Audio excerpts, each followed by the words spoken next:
के गाड़ी की आवाज, 108 की आवाज,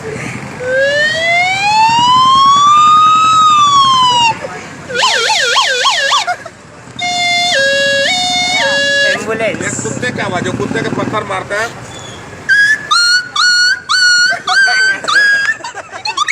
ये है पापा की आवाज।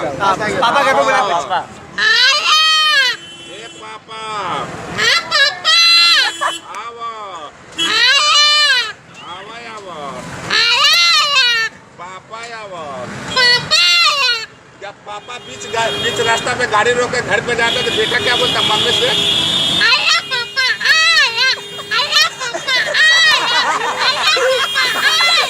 हाँ बेटी सब रहती है, बेटा को मारते हैं, बेटा कैसा रोता है?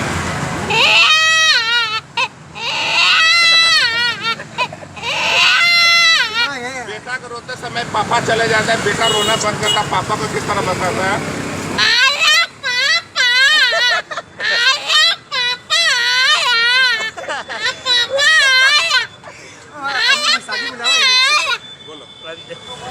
ले ले ले, आवाज मस्त निकाल यार।